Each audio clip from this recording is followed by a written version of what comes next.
श्री स्वामी समर्थ कोण होते आणि स्वामी नक्की कुठून आले? श्री स्वामी समर्थ हे फक्त संत नव्हते, ते साक्षात दत्तावतार मानले जातात.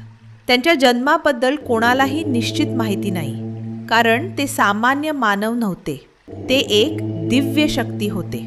स्वामी नक्की कुठून आले या प्रश्नावर त्यांनी स्वतः उत्तर दिलं होतं.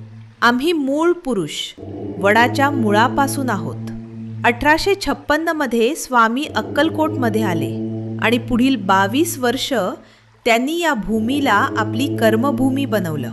त्यांना भगवान दत्तात्रयांचा चौथा अवतार मानलं जातं. 1877 मध्ये स्वामींनी आपला देह ठेवला, पण ते आजही अक्कलकोटमध्ये आणि त्यांच्या प्रत्येक भक्ताच्या हृदयात जिवंत आहेत.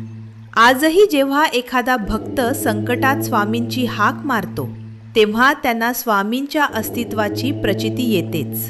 शास्त्रात म्हटलंय, स्वामींना जन्म नाही आणि अंतही नाही.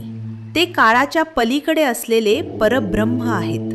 हिमालयातील प्रकटीकरण असो वा अक्कलकोटमधील समाधी, ही केवळ मानवी डोळ्यांसाठी केलेली एक लीला होती.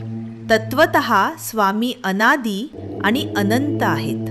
म्हणूनच म्हणतात, अशक्य ही शक्य करतील स्वामी. श्री स्वामी समर्थ महाराजांच्या चरणी मानाचा मुजरा. अनंत कोटी ब्रह्मांड नायक राजाधिराज योगीराज श्री स्वामी समर्थ महाराज की जय.